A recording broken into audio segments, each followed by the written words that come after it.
Hello friends, నేను మీరు Ahmed Pasha. Welcome to the media report. Nimmala Ramanaidu garu, minister of water resources development మంత్రి గారు, గడిచిన కొద్ది రోజుల నుంచి మంత్రి గారి మీద సోషల్ మీడియాలో దారుణంగా కొన్ని మీమ్స్, కొన్ని జోక్స్ అనేది వేస్తున్నారు. ఆ మీమ్స్, జోక్స్ కూడా చాలా వైరల్ అయిపోతున్నాయి. ఎందుకని చెప్పేసి మంత్రి గారి మీద మీమ్స్ వేస్తున్నారు, ఎందుకు వైరల్ అవుతున్నాయి అంటే దానికి కారణం ఈ ఒక్క వీడియో ఈ పక్కన ప్లే అవుతుంది. కొంచెం జాగ్రత్తగా వీడియో అనేది చూడండి. మీకు ఎంత వస్తుంది? నెలకు 1500, సంవత్సరానికి 18,000. ఈ పాపకి 15,000, ఈ పాపకి, ఆ బాబుకి 15,000, ఈ బాబుకి. పిల్లలకి అంటే అట్లా చదువుకునే వాళ్ళందరికీ ఎదుగా చిట్టికి కూడా 15,000 వస్తుంది ఇంకో సంవత్సరం. మీకు 18,000 వస్తుంది, మీకు 18,000 వస్తుంది. ఏమ్మా హ్యాపీ కదా? ఏమ్మా పింఛన్ ఏమన్నా మన పెద్దోళ్ళు ఉంటే 4,000 పింఛన్ వస్తుంది, వికలాంగులు ఉంటే 6,000 వస్తుంది. ఇంటికే పట్టుకొచ్చిస్తాం వాలంటీర్ ద్వారా, ఏం ఇబ్బంది లేదు. ఏమ్మా ఈ వీడియోలో మంత్రి గారు నీకు 18,000, నీకు 15,000, నీకు 15,000, నీకు 15,000 అని చెప్పేసి కొంచెం జోవియల్గా చెప్పిండు. అదే కాకుండా ఇంతగా 15,000, 18,000 అని చెప్పిన మంత్రి గారు వచ్చి 2 నెలలు అయినా కూడా ఇప్పటిదాకా సూపర్ 6లో ఒక్కటంటే ఒక్క వాగ్దానాన్ని కూడా నెరవేర్చలేదు అని చెప్పేసి ఇప్పుడు మంత్రి గారు అప్పట్లో చెప్పిన ఈ మాటలు ఇప్పుడు మీమ్స్ రూపంలో వైరల్ అవుతున్నాయి.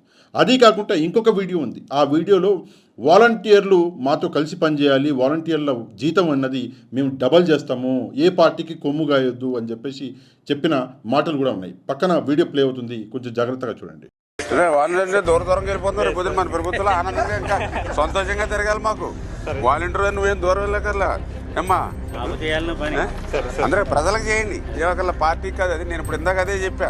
ఇప్పుడు వాలంటీర్ వ్యవస్థ కొనసాగుతుంది, ఇంకా పటిష్టం చేస్తాం. ఇప్పుడు వచ్చే జీతం కంటే ఇంకా రెట్టింపు జీతం ఇస్తాం. ఎందుకంటే 5,000 రూపాయలకి ఏ వస్తున్నాయి ఈవేళ? ఒక పప్పులు, ఉప్పులు, నిత్యావసరాలు, గ్యాసు, డీజిల్, పెట్రోల్, ఆర్టీసీ అన్నీ పెరిగిపోయిన తర్వాత 5,000 రూపాయలు వాలంటీర్గా ఏమొస్తాయి మీకు? అందుకే మీ జీతం పెంచి మిమ్మల్ని కొనసాగిస్తాం. కాకపోతే మా రిక్వెస్ట్ ఏంటంటే ఇది పార్టీ వైపుకి వెళ్ళకుండా, వాళ్ళు ఏంటంటే వైసీపీ మాయలోను వాళ్ళు ఉచ్చులో పడకుండా ప్రజల కోసం పనిచేయండి. ఖచ్చితంగా మళ్ళీ మన ప్రభుత్వంలో కూడా మీరు వాలంటీర్లుగా ఉంటారు.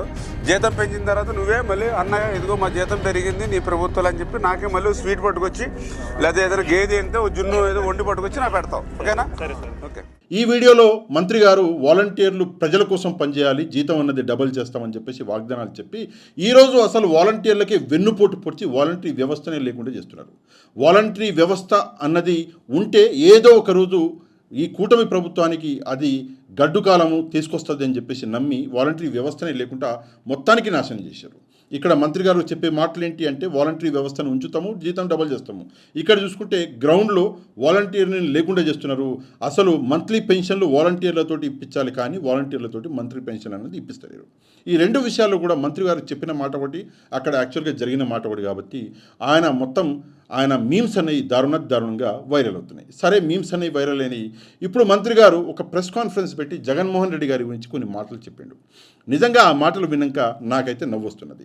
ఆ మాటలకి ఖచ్చితమైన సమాధానం మనం ఇవ్వాలి. కాబట్టి ఆయన ఏమన్నాడు, మన సమాధానం ఏంది ఒకసారి చూద్దాం. పాలించడానికే కాదు, కనీసం ప్రతిపక్షానికి కూడా నీకు అర్హత లేదని ప్రజా తీర్పు ఇచ్చిన తర్వాత కూడా ఆయన ఆ ఓటమి నుంచి పాఠాలు నేర్చుకోకుండా ఆయన ఇంకా ఎట్లా ఉందంటే ఆయన ధోరణి ఏదైతే ఆఫ్ఘనిస్తాన్లో తాలిబాన్లు పదే అమెరికాని బెదిరించినట్లుగా ఈ యొక్క జగన్మోహన్ రెడ్డి కూడా ఈ ప్రజల్ని బెదిరిస్తూ ఉన్నాడు. నేను ఒకటే విషయం చెప్తా ఏంటంటే, ఆఫ్ఘనిస్తాన్లోని తాలిబాన్లతోటి జగన్మోహన్ రెడ్డి గారిని మీరు పోల్చారు కదా, మరి ఆంధ్ర రాష్ట్ర ప్రజల్ని అమెరికన్స్ తోటి పోలుస్తున్నారా? అంటే ఆంధ్రప్రదేశ్ రాష్ట్ర ప్రజలు ఆంధ్ర రాష్ట్ర ప్రజలు కాదా? వాళ్ళు భారతీయులు కాదా? వారు వేరే దేశంలో నివసించే వాళ్ళ? అసలు మీ పోలిక ఏంటో నేను అర్థం చేసుకోలేకపోతున్నా. ఒకటి, అమెరికా అంటే పెద్ద దేశం, గ్రేట్ దేశం, భారతదేశం గ్రేట్ అని కాదా? మీరు ఏమని ఆలోచిస్తున్నారు భారతీయుల గురించి?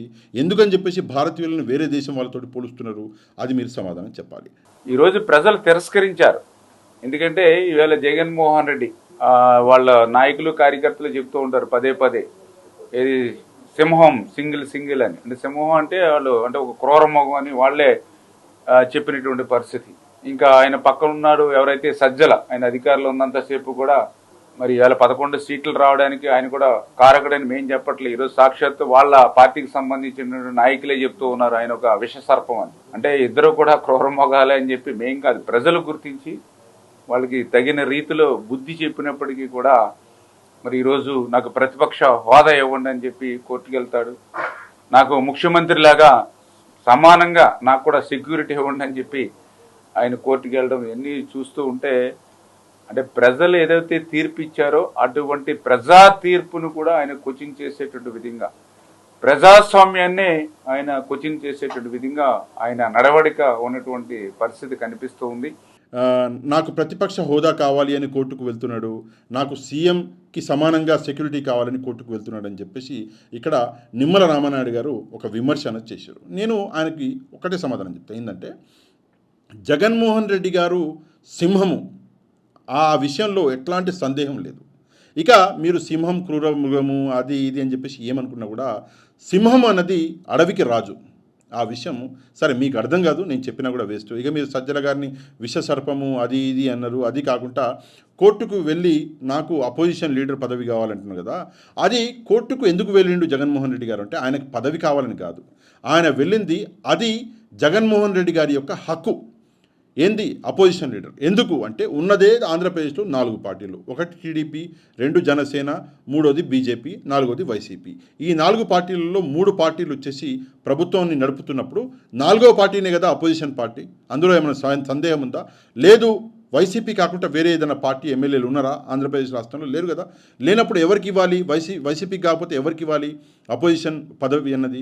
వైసీపీకినే ఇవ్వాలి. కాకపోతే మీరు ఇస్తలేరు. ఎందుకు ఇస్తలేరు? దీంట్లో ఒక లుసుగు ఉంది. ఏంటి అంటే జగన్మోహన్ రెడ్డి గారి ప్రాణాలకి అపాయం జరగాలి, జగన్మోహన్ రెడ్డి గారికి ఏదో జరగాలి అని చెప్పేసి దురుద్దేశంతో మీరు అపోజిషన్ లీడర్ పదవి ఇస్తలేరు. అపోజిషన్ లీడర్ పదవి ఇస్తే జగన్మోహన్ రెడ్డి గారికి సెక్యూరిటీ పెంచాలి, అందుకే కావాలని చెప్పేసి ఆయనకి అపోజిషన్ పదవి అన్నది ఇస్తలేరు అని చెప్పేసి ఇక్కడ అర్థమవుతుంది. ఆల్రెడీ జగన్మోహన్ రెడ్డి గారి సెక్యూరిటీని తగ్గించి Z+ సెక్యూరిటీలో ఉన్న జగన్మోహన్ రెడ్డి గారికి కేవలం 2 గన్మెన్లను ఇచ్చారు. అది కూడా ఆయన ఇంటి దగ్గర, ఆయన ఆఫీస్ దగ్గర అయితే మొత్తానికే సెక్యూరిటీని తీసేశారు.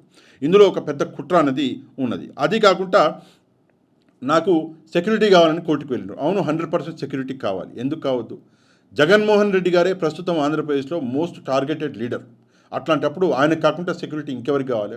సరే, ఒక ఎమ్మెల్యేకి సెక్యూరిటీ ఎందుకు ఇస్తారు అని చెప్పేసి మీరు అడగవచ్చు. అట్లాంటప్పుడు మొన్నటిదాకా లోకేష్ గారు ఎమ్మెల్యే కాదు, ఎమ్మెల్సీ కాదు, మంత్రి కాదు, ఏం కాదు అయినప్పుడు లోకేష్ గారికి ఎందుకని చెప్పేసి సెక్యూరిటీ ఎందుకుండే? ఆ సమయంలో జగన్మోహన్ రెడ్డి గారు ఎప్పుడన్నా ఆపిండా? లోకేష్ గారికి సెక్యూరిటీ తీసేస్తా అని చెప్పేసి చెప్పిండా? చెప్పలేదే. మరి మీరెందుకు ఇంత చిల్లర పని చేస్తున్నారు? నెక్స్ట్ చూసుకుంటే జగన్మోహన్ రెడ్డి చేసినటువంటి విధ్వంసం కనుక మనం చూస్తే అసలు అటువంటి వ్యక్తి ప్రజాస్వామ్యంలో ఉండడానికి, రాజకీయాల్లో ఉండడానికి అర్హుడు కాదు. అంచేత శాశ్వతంగా రాజకీయ సన్యాసం జగన్మోహన్ రెడ్డి తీసుకుంటే మంచిదని ఇవాళ ప్రజలు అభిప్రాయాన్ని వ్యక్తం చేస్తున్నటువంటి పరిస్థితి. జగన్ ప్రజాస్వామ్యంలో, రాజకీయంలో ఉండడానికి అర్హుడు కాడు అని చెప్పేసి ఇక్కడ ఒక విషయం చెప్తున్నాడు. ఎవరు ప్రజాస్వామ్యంలో ఉండడానికి అర్హులు, ఎవరు కాదు అన్నది నిర్ణయించాల్సింది ప్రజలు. ఒకవేళ మీరన్నదే నిజమైతే 2019లో మీకు వచ్చిన సీట్లన్నీ 22, 23 వచ్చినాయి. అట్లాంటప్పుడు మీరు కూడా ప్రజాస్వామ్యంలో ఉండడానికి అర్హులు కారా? అట్లని చెప్పేసి చంద్రబాబు నాయుడు గారు కూడా ప్యాక్ చేసి పంపించేద్దాం వేరే దేశానికి. నెక్స్ట్ చూసుకుంటే శాశ్వతంగా జగన్ రాజకీయ సన్యాసం తీసుకుంటే బాగుంటుంది అని ప్రజలు అభిప్రాయపడుతున్నారు. ఆ ప్రజలు ఎవరండి? ఆ ప్రజలు ఎవరన్నా వచ్చి మీ చెవులో చెప్పారా? ఎవరు ఆ ప్రజలు? ప్రజలు అభిప్రాయపడడం లేదు. ఇది రాజకీయంగా ఒక కట్టుకథ మీరే అల్లుతున్నారు. మీరు అల్లి ఆ కథని మీకు మీరే చెప్పుకొని మళ్ళీ మీరే ఆనందపడుతున్నారు. అంతేకాని ఎవ్వరూ ఆంధ్రప్రదేశ్లో ప్రజలు జగన్మోహన్ రెడ్డి గారు ఆంధ్రప్రదేశ్ వదిలిపెట్టి వెళ్ళిపోవాలని చెప్పేసి ఎప్పుడూ ఆలోచించరు. జగన్మోహన్ రెడ్డి గారు ఆంధ్రప్రదేశ్ ప్రజల గుండెలలో ఉన్నాడు. జగన్మోహన్ రెడ్డి గారు ఆంధ్రప్రదేశ్ ప్రజలకి ఒక నాయకుడు. లేదంటే ఈ రాష్ట్రం నుంచి, దేశం నుంచి పోవడమో, లేదంటే ఆ బెయిల్ రద్దు చేసుకుని జైల్లో ఉంటే తెలుగు జాతికి మేలు జరుగుతుంది తప్ప ఇట్లా రాష్ట్రంలో ఉంటే మాత్రం అతని నష్టం ఇంకా రాష్ట్ర ప్రజలకి, తెలుగు జాతికి కూడా వెంటాడుతూ ఉంటుంది.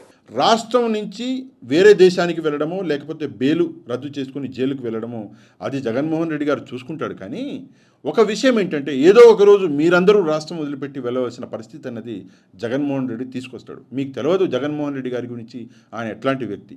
ఆయన చాలా పట్టుదల గల వ్యక్తి. ఆయన ఓటమి ఎరగని నాయకుడు. ఆయన అసలు పట్టుదల ముందల మన దగ్గర రాష్ట్రంలో ఉన్న వాళ్ళందరూ ఒక పక్కన నిలబడ్డా కూడా ఒక జగన్మోహన్ రెడ్డి చాలు. దానికి ఒక చిన్న ఉదాహరణ మీకు చెప్తారు. 2019 ఎలక్షన్లలో ఏ ఎమ్మెల్యేని, ఏ ఎంపీని చూసి ప్రజలు ఓటు వేయలేదు. ప్రతి కాన్స్టిట్యున్సీలో నిలబడ్డది జగన్మోహన్ రెడ్డి గారి ఫోటోనే, నిలబడ్డది జగన్మోహన్ రెడ్డి. జగన్మోహన్ రెడ్డిని చూసే ప్రతి కాన్స్టిట్యున్సీలో ఓట్లు అన్నది పడ్డది. ఎమ్మెల్యేనో ఎంపీనో చూసి కాదు. ఇది ఎవరో కాదు, అఖిలప్రియ గారు, మీ పార్టీకి చెందిన అఖిలప్రియ గారే అన్నారు. మేమందరము పార్టీలకి ఎమ్మెల్యేలకి వ్యతిరేకంగా పోరాడుతున్నాం అనుకున్నాం, కానీ ప్రతి నియోజకవర్గంలో నిలబడ్డది జగన్మోహన్ రెడ్డి అని నేను అప్పుడు అర్థం చేసుకోలేకపోయినా, నేను తప్పు చేసిన అని చెప్పేసి అఖిలప్రియ గారే ఒప్పుకున్నారు. అట్లాంటిది జగన్మోహన్ రెడ్డి దేశం వదిలిపోవడము, జైలుకి వెళ్ళిపోవడం ఏంది? జైలుకి వెళ్ళవలసి వస్తే చాలామంది ఉన్నారు. ప్రస్తుత ముఖ్యమంత్రి గారి మీద కూడా చాలా కేసులు ఉన్నాయి, బెయిల్ మీదనే ఉన్నాడు. మరి ఆయన కూడా జైలుకి వెళ్ళే అవకాశం అనేది ఉంటుంది. ఎందుకంటే ఇప్పుడిప్పుడే మళ్ళీ ఆంధ్రప్రదేశ్ రాష్ట్రాన్ని మళ్ళీ గాడిలో పెట్టాలి, మళ్ళీ పరిశ్రమలు పారిశ్రామికవేత్తలను అందరినీ కూడా తీసుకొచ్చి మళ్ళీ విద్య ఉద్యోగ ఉపాధి అవకాశాలు కల్పించాలని ఈరోజు ఎన్డీఏ ప్రభుత్వం పక్కన పనిచేస్తూ ఉంటే, మరొక పక్క లేనిపోనిటువంటి అసత్యాలు అబద్ధాలతోటి తెలుగు జాతికి నష్టం కలిగేటువంటి విధంగా మొన్న ఢిల్లీలో కానీ ఇప్పుడు కానీ ఆయన మాట్లాడేటువంటి తీరు కానీ ఆయన పనిచేస్తున్నటువంటి తీరు కానీ చూస్తూ ఉన్నాం. అందుకే అటువంటి వ్యక్తి రాష్ట్రంలో ఉంటే తెలుగు జాతికే నష్టం అని చెప్పి ఇవాళ ప్రజలందరూ కూడా భావిస్తున్నటువంటి పరిస్థితి. జగన్మోహన్ రెడ్డి గారు రాష్ట్రంలో ఉంటే తెలుగు జాతికి నష్టం అని చెప్పేసి అనుకొని ఆనందపడేవారు మీరు. ప్రజలు ఎప్పుడు అనుకోరు. ఎందుకంటే ఆయన 5 ఏళ్ల పాలనలో 2 సంవత్సరాలు కరోనా పోయింది. కరోనాలో నిజంగా దేవుడు 2020లో కరోనా వస్తుంది అని చెప్పి దేవుడికి ముందే తెలిసి ఉంటుంది. 2019లోనే జగన్మోహన్ రెడ్డి గారికి పట్టం కట్టాడు. ఒకవేళ కరోనా సమయంలో మీ పార్టీ కనుక అధికారంలో ఉండుంటే దేవుడికి ఎరగా ఎన్ని ప్రాణాలు పోయేవి అంటావు. కానీ జగన్మోహన్ రెడ్డి గారు 2020లో కరోనాలో ప్రజలకి ఎంత సంక్షేమం అందించిండు అంటే, కొంచెం కూడా వాళ్ళకి ఏ కష్టం కలగకుండా చూసుకున్నాడు. ఇంటికి డాక్టర్లను పంపించాడు. 5 ఏళ్ల పాలనలో 2 ఏళ్ళు కరోనాలో పోయినా కూడా 3 ఏళ్లలో ఆయన చేసిన సంక్షేమం. గవర్నమెంట్ బడులు చూస్తే ప్రైవేటు బడులు సైతం సిగ్గుపడే లెవెల్కి ఆయన తీసుకెళ్ళిండు. ఒక ఇంగ్లీష్ మీడియం తీసుకొచ్చిండు. అట్లాంటిది ఇంటర్నేషనల్ చదువులు ఇక్కడ పేద ప్రజలకు అందాలి అని చెప్పేసి గవర్నమెంట్ స్కూళ్ళల్లో తీసుకొచ్చిండు. ఐబీ సిలబస్ అన్నది ఇంట్రడ్యూస్ చేసిండు. ఇదంతా చేయడమే కాకుండా 2,73,000 కోట్ల రూపాయలు డైరెక్ట్గా డీబీటీ ద్వారా మహిళల అకౌంట్లకి పంపించిండు జగన్మోహన్ రెడ్డి. వేరే ఏ దళారుల మధ్యలో డబ్బులు ఏం లేదు. అది కాకుండా వాలంటరీ వ్యవస్థ తీసుకొచ్చి పాపం ముసలోళ్ళు, లేవలేనోళ్ళు, లేదా వెళ్ళి డబ్బులు తీసుకోలేని వాళ్ళకు కూడా వాళ్ళ ఇంటికి తీసుకొచ్చి వాలంటీర్లు పొద్దున్నే తలుపు కొట్టి, సూర్యుడు రాకముందనే తలుపు కొట్టి డబ్బులు, పెన్షన్ డబ్బులు చేతికిచ్చి పోతుంటే ఆ అవ్వలు ఆ తాతలు ఆనందంతో మురిసిపోయారు. అయినా మీరు అడగొచ్చు, ఇంత జరిగితే మరి జగన్మోహన్ రెడ్డి ఎందుకు ఓడిపోయిందని. ఇందులో చాలామంది ఈవీఎం డిప్యూటీ సీఎం అని చెప్పేసి కొంతమంది అంటున్నారు, నేను అనలేదు. అయితే ఈవీఎం కూడా ఒక కారణం అయి ఉండొచ్చు. ఈవీఎంతో పాటు చాలా కారణాలు అయి ఉండొచ్చు. ఫర్ ఎగ్జాంపుల్, కొంతమంది వాలంటీర్లు కూడా జగన్మోహన్ రెడ్డి గారిని మోసం చేయొచ్చు. మీరే వాలంటీర్లకు డబుల్ సాలరీలు ఇస్తామని చెప్పేసి వాళ్ళని మభ్యపెట్టారు. వాలంటీర్లు కూడా మోసం చేసి ఉండొచ్చు. లేకపోతే ఎలక్షన్ కమిషన్ మోసం చేసి ఉండొచ్చు. ఇందులో చాలా రకాలుగా అవకాశాలు ఉన్నాయి ఎందుకు ఓడిపోయింది అన్నది. కానీ ఓటమి గెలుపు అన్నది ప్రజలు నిర్ణయిస్తారు. ప్రజలు జగన్మోహన్ రెడ్డి గారికి 11 సీట్లు ఇచ్చారా అంటే ఎవ్వడూ ఒప్పుకోడు. నేను చేసిన సర్వేలను 54,000 చిల్లర మంది ప్రజలు లేదు జగన్మోహన్ రెడ్డి గారి ఓటమికి ఈవీఎంలే కారణం అని చెప్పేసి చెప్పారు. ఎంత 54,000 చిల్లర ప్రజలు. 54,000 అంటే చిన్న విషయం కాదు, అంతమంది చెప్పారు. అట్లాంటిది జగన్మోహన్ రెడ్డి గారి ఓటమికి ప్రజలు కారణం అంటే నేనైతే ఒప్పుకోను. మీలో ఎవరన్నా ఒప్పుకుంటే తప్పకుండా కింద కమెంట్ చేయండి. తప్పకుండా ఈ వీడియోని వైరల్ చేయండి. ఈ వీడియోని వైరల్ చేయడానికి 2 పద్ధతులు. 1, ఈ వీడియో కింద ఉన్న లైక్ బటన్ ప్రెస్ చేయాలి. 2, ఈ వీడియోని మీ వాట్సాప్ గ్రూపులలో ఈ వీడియో యొక్క లింక్ని మీకు తెలిసిన వాళ్ళందరికీ పంపించాలి. అందువల్ల ఈ వీడియో అనేది వైరల్ అవుతుంది. అంటే ఎక్కడికైతే చేరాలో అక్కడికి చేరుతుంది. తప్పకుండా నెక్స్ట్ వీడియోలో మళ్ళీ కలుద్దాము. అంతవరకు థ్యాంక్ యూ వెరీ మచ్. జై హింద్.